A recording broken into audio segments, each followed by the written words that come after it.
मुलाचा मृत्यू झाला पण केला अपघाताचा बनाव। विम्याच्या रकमेसाठी आईनेच रचला होता डाव। खानदेशाची काशी म्हणून प्रसिद्ध असलेल्या नंदुरबार जिल्ह्यातील शहादा तालुक्यातील प्रकाशा या गावातील 31 वर्षीय मनोज गुलाब झिंगाभोई नामक इसमाला दारू पिण्याचे व्यसन जडले होते। दारूच्या अतिव्यसनामुळे त्यांच्यातील काम करण्याची क्षमता लय पावली होती। बुद्धिभ्रष्ट झाला होता। तारुण्य पार केलेल्या आपल्या मुलाची ही अवस्था पाहून मनोजच्या आईला म्हणजे रेखा गुलाब झिंगाभोईला अतीव दुःख झाले होते। काळजाचा तुकडा आपल्यासमोर हतबल झालेला पाहून ती व्यथित झाली होती। आपला मुलगा दारूच्या व्यसनापासून मुक्त व्हावा म्हणून आशेपोटी नको ते सर्व उपाय केले होते। त्यासाठी तज्ज्ञ डॉक्टराचा, व्यसनमुक्ती चळवळीचा, मंत्रोपचार करणाऱ्या मांत्रिकाचा, गंडेदोरे बांधून छूछा करणाऱ्या फकीराचा उपचार करून रेखाबाई मेटाकुटीला आली होती। नको ते सर्व उपचार करण्यात रेखाबाई स्वतः कर्जबाजारी झाली होती। सर्व प्रकारचे उपचार करूनही मनोज दारूपासून मुक्त होत नव्हता। दररोज दारू पिल्याशिवाय त्याला स्वस्थता मिळत नव्हती। दारूच्या अतिसेवनाने त्यांच्या शरीरावर विपरीत परिणाम झाला होता। शरीराने कमकुवत झालेला मनोज केव्हाही यमसदनीत जाऊ शकतो या वैद्यकीय इशाराने त्याची आई हतबल झाली होती। मनोजची ही अवस्था पाहून रेखाबाईला तिच्या आप्तस्वकीयांनी मनोजचा विमा उतरवून घेण्याचा सल्ला दिला। एका विमा कंपनीच्या एजंटाला हाताशी धरून पोटाला चिमटा देत रेखाबाईने आपल्या व्यसनाधीन मुलाचा म्हणजे मनोजचा 3 महिन्यापूर्वी विमा काढून ठेवला होता। शनिवार दिनांक 26 ऑक्टोबर 2024 रोजी रात्रीच्या दरम्यान घरी येताना धुळे जिल्ह्यातील सिंदखेडा तालुक्यातील सुकवत गावाकडे जाणाऱ्या रस्त्यावर आशापुरी देवीच्या मंदिरासमोर 1 किलोमीटर अंतरावर असलेला मनोज याचा अपघात झाला। तो या गंभीर अपघातामध्ये गतप्राण झाला। त्या अपघातामध्ये ईश्वर सीताराम परदेशी हा सुद्धा गंभीर जखमी झाला। सिंदखेडा तालुका पोलीस स्टेशनला मनोजचा अपघाती निधनाची नोंद होऊन त्या अर्थाचा गुन्हाही दर्ज झाला। अघटित अपघातामध्ये वयोवृद्ध महिला रेखाबाई गुलाब झिंगाभोई हिचा 31 वर्षाचा मुलगा दुर्दैवी मृत्यू झाल्याने सर्वांनाच रेखाबाईबद्दल कणीव निर्माण झाली। पोलिसही शेवटी माणसेच असल्याने त्यांनी सहानुभूतीपोटी रेखाबाई झिंगाभोई हिला आवश्यक ती मदत करण्याची तयारी ठेवली।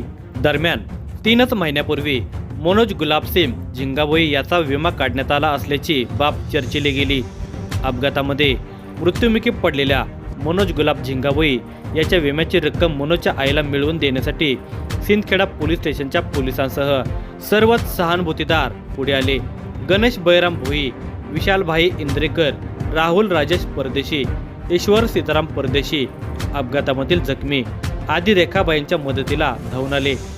संबंधित विमा कंपनीच्या एजंटनेही रेखाबाई झिंगाभोई यांच्या बाबतीत सहानुभूती दाखवत अपघातात मृत पावलेल्या मनोज गुलाब झिंगाभोई याने काढलेल्या विमा रकमेची उपलब्धता करून देण्यासाठी मदतीचा हात पुढे केला।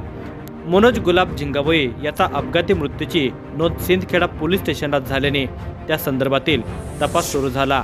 त्याचवेळी विमा कंपनीकडून अपघाताची रक्कम मिळावी म्हणून मनोज याची आई रेखाबाई, आप्तस्वकीय गणेश बळीराम भोई, विशालभाई इंद्रेकर, राहुल राजेश परदेशी आणि ईश्वर सीताराम परदेशी यांनी संबंधित विमा कंपनीच्या एजंटची मदत व सहकार्य घेऊन संबंधित विमा कंपनीकडे विमा प्राप्त व्हावा म्हणजेच विम्याची रक्कम प्राप्त व्हावी म्हणून तसा प्रस्ताव सादर केला। विमा कंपनीला प्रस्ताव सादर करण्यासाठी आवश्यक ती कागदपत्रे जोडणे आवश्यक असते। त्यासाठी सिंदखेडा पोलीस स्टेशनकडे संबंधित कागदपत्रांची माहिती प्राप्त करण्यासाठी अर्ज सादर केला असता चौकशी दरम्यान सिंदखेडा पोलिसांच्या भुवया उंचावल्या।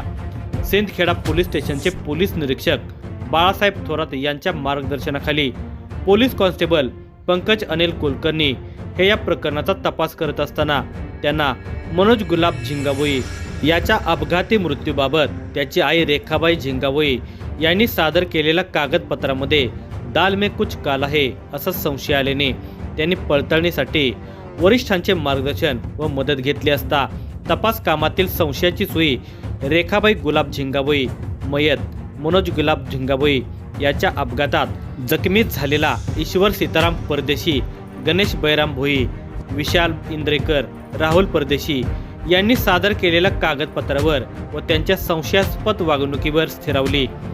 सिंदखेडा पोलीस स्टेशनचे पोलीस निरीक्षक बाळासाहेब थोरात यांना या संदर्भात माहिती देण्यात आली असता त्यांनी या प्रकरणाची सखोल चौकशी आरंभली. पुरवण्यात आलेल्या कागदपत्रांची छाननी सुरू केली. मनोज गुलाब झिंगाभोई याचा अपघात कसा झाला, कुठे झाला आणि केव्हा झाला याची उलट तपासणी केली असता मनोजचा अपघात झाला नसल्याची माहिती समोर आली. ही बाब पोलीस निरीक्षक बाळासाहेब थोरात यांनी जिल्हा पोलीस अधीक्षक श्रीकांत धिवरे, अप्पर पोलीस अधीक्षक किशोर काळे यांच्या निदर्शनास आणून दिली. वरिष्ठ अधिकाऱ्यांनी या घटनेची गंभीर दखल घेतली. या प्रकरणाचा पुन्हा सुयोग्य मार्गाने फेर चौकशीचा आदेश दिला. त्याप्रमाणे पोलीस निरीक्षक बाळासाहेब थोरात यांच्या मार्गदर्शनाखाली सखोल चौकशी करण्यात आली. पूर्ण चौकशीअंती सर्वांनाच आश्चर्याचा धक्का बसला. दिनांक 24 ऑक्टोबर 2024 रोजी मनोज झिंगाभोई याने अमर्याद दारू प्राशन केल्याने रात्री त्याची प्राणज्योत मालवली. या संदर्भात ईश्वर सीताराम परदेशी याने मनोजच्या आईला रेखाबाई झिंगाभोई, गणेश भोई, विशालभाई इंद्रेकर, राहुल परदेशी यांना विश्वासात घेतले. मनोज याचा अपघाती मृत्यू दाखवला तर त्याच्या नावाने 3 महिन्यापूर्वी काढलेल्या विम्यामध्ये विम्याची भली मोठी रक्कम आपल्याला मिळेल असे सर्वांना सांगितले. विनासायास आपल्याला मनोजच्या नावाने काढलेल्या विम्यापोटी भली मोठी रक्कम मिळणार म्हटल्यावर मनोजची आई रेखाबाईसह इतर सर्व नातेवाईक पागळले. ते सर्व ईश्वर सीताराम परदेशी याने रचलेल्या कटात सहभागी झाले.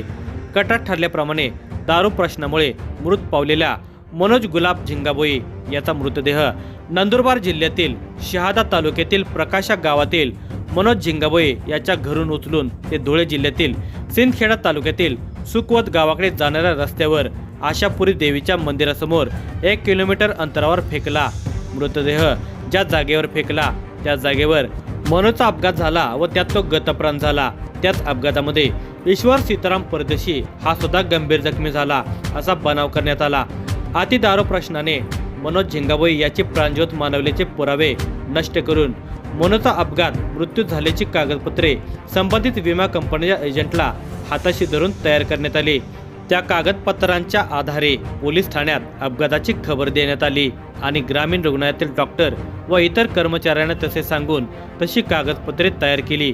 या सर्व कागदपत्रांच्या आधारे संबंधित विमा कंपनीत मनोज झिंगाभोई याच्या विम्याच्या रकमेपोटी दावा दाखल करण्याची पूर्ण तयारी करण्यात आली.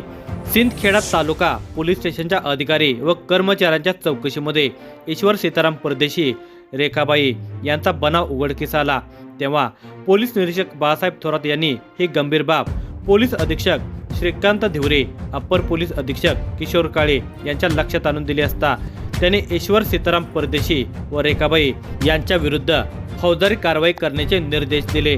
जिल्हा पोलीस अधीक्षक श्रीकांत धिवरे यांच्या निर्देशानुसार पोलीस निरीक्षक बाळासाहेब थोरात यांच्या मार्गदर्शनाखाली ईश्वर सीताराम परदेशी, रेखाबाई, गणेश भोई, राहुल परदेशी, विशालभाई इंद्रेकर यांच्या विरुद्ध गुन्हा रजिस्टर नंबर 295/2024 BNS कायदा कलम 318(4), 62, 281, 125, 128A, 238, 217, 61, 2 अन्वये फौजदारी गुन्हे दाखल करून पुढील चौकशीची जबाबदारी पोलीस उपनिरीक्षक सूर्यवंशी यांच्यावर सोपवण्यात आली.